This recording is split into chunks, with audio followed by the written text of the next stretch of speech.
从庄子故事中领悟生活的大道。今天我们一起钻进庄子之北游，聊聊其中2个特别有意思的故事，一个是道在始逆，还有一个是阿合干与神农学于老龙吉。这2个故事里可藏着不少对我们生活有启发的大智慧。先看道在始逆这个故事，东郭子特别好奇，就问庄子，大家常说的道到底在哪儿呢？庄子回答得很干脆，无所不在。可东郭子没满足，非得让庄子说具体点。庄子就开始列举，在蝼蚁之中。东郭子一听有点惊讶，心想怎么在这么卑微的东西里？就问为什么在这么低下的地方呀？庄子也不解释，接着说在稻田的稗草里。东郭子更疑惑了，怎么越发低下了呢？庄子还是接着列举，在瓦块和砖头中。东郭子都懵了，这怎么越来越离谱了？庄子最后干脆来一句，在大小便里。这话一出口，东郭子直接被噎得说不出话。庄子看东郭子不吭声了，就解释说，先生你问问题的方式不对，没问到点子上。就像管饮食的官员问助手怎么检验猪肥瘦，踩猪腿才能更准确判断，越往下踩越能看清真实情况，因为肚子胖瘦判断不准。道也是一样，不必执着问他在哪儿，道是无所不在的。这个故事庄子是想告诉我们，道并不高高在上，不是只存在于那些看起来高大上的东西里。蝼蚁、稗草、瓦砾，甚至是屎溺，这些被人看低的事物都有道的存在。这和老子在《道德经》里讲的道比起来具体多了。老子讲的道很玄妙，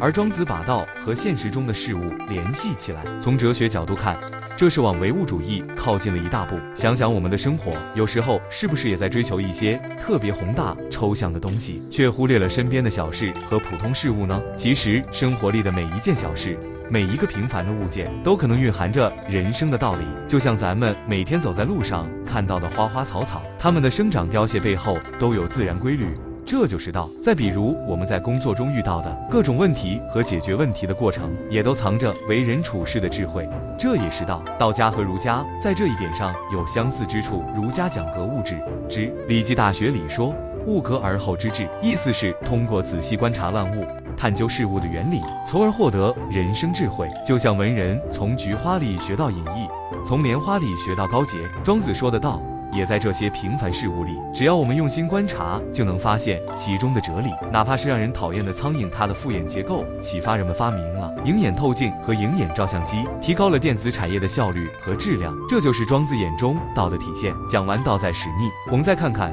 阿合干与神农学于老龙吉这个故事。阿合干和神农跟着老龙吉学习。有一天，神农大白天靠着几案，关着门睡觉。中午，阿合干急匆匆推门进来，喊老龙吉死了。神农赶忙扶着拐杖站起来，又啪的一声丢下拐杖，大笑说，先生知道我见识短浅，抛下我走了，可他还没留下启发我的话就去世了。眼刚调知道这件事后，感慨道，体悟大道的人是天下君子所归依的。老龙吉对道的了解只有秋毫之末的1/1000，这么浅薄的人都知道收起狂言再死，何况真正体悟大道的人呢？大道无形无声，能被谈论的道都不是真正的道。庄子讲这个故事是想告诉我们，大道是虚无的，没办法用言语完全说清楚。老龙吉到死都没给阿合干和神农解释过道，正因为这样，他反而更接近道。在生活里，我们很多人都容易犯一个毛病，一知半解就喜欢高谈阔论，就像有些事我们其实不太懂，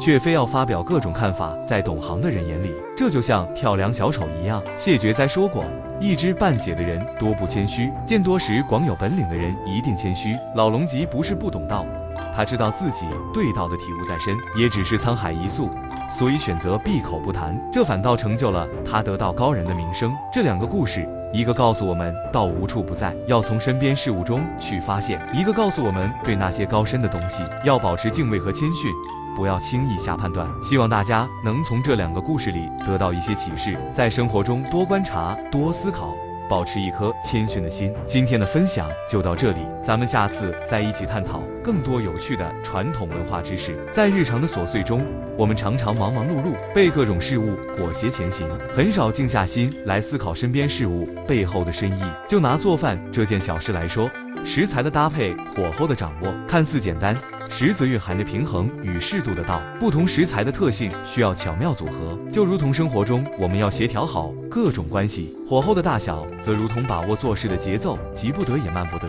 再看人际交往，人与人之间的相处之道，也能从庄子的故事里找到影子。当我们与他人产生矛盾时，若是能像观察身边事物那样去探究矛盾产生的根源，或许就能明白每个人都有自己的立场和局限，就如同道存在于万物之中，每个人的想法和行为背后也都有其合理性。这时候我们就能多一些理解和包容，少一些争执与冲突。在学习新技能或知识时，道在史逆的故事同样能给我们启示，不要因为某个知识点看似简单，或者某个技能看似基础就轻视贴。很多复杂的理论和高超的技艺都是建立在这些看似微不足道的基础之上的。就像建造高楼，一砖一瓦虽小，却是高楼稳固的关键。而阿合干与神农学与老龙旗的故事，在我们面对未知领域时显得尤为重要。如今信息爆炸，新的概念技术层出不穷，我们在接触这些新知识时，千万不能一知半解就急于发表见解。比如人工智能领域，